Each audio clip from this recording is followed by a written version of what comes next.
சின்ன மருமகள் அடுத்து நடக்க போகுதுன்னு வாங்க நம்ம சேனலுக்குள்ளே போய் பார்க்கலாம். நம்மளோட தமிழ் செல்வி மறுபடியும் நம்ம ராஜாங்க வீட்டுக்கு போயிட்டு நல்லாயிருக்கும்னு நினைக்கிறேன். உங்கள் வீடியோக்கு லைக் போட்டு சப்ஸ்கிரைப் பண்ணிக்கோங்க.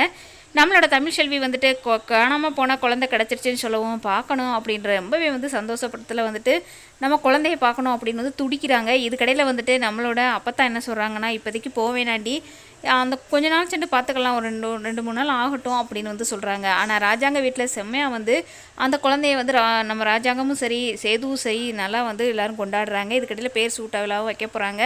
நம்மளோட சேது நடந்துக்கிறத பார்த்துட்டு ஐஷுவும் நம்மளோட ஈஸ்வரிக்கும் செம்ம காண்டாகுது. இதுக்கடையில் இனிமேல் சரிப்பட்டு வராது, இங்கே இருந்தால் மறுபடியும் நம்ம ராஜாங்க வீட்டுக்கே போகலாம் அப்படின்ற மாதிரி குழந்தைக்காக நம்மளோட தமிழ் செல்வி மறுபடியும் ராஜாங்க வீட்டுக்கு போகிறாங்க. அந்த அவுட் ஹவுஸில் போய் தங்க போகிறாங்க.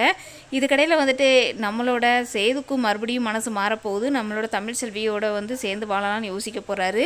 ஆனால் அதெல்லாம் பார்த்து நம்ம ஈஸ்வரிக்கும் நம்மளோட அதாவது ஐஷுவுக்கும் ரொம்ப சரியான பதிலடியாக இருக்க போகுது. இன்னொரு பக்கத்தில் பார்த்தா நம்ம சேதுவோட சொத்து எல்லாம் கிடச்சிருச்சு.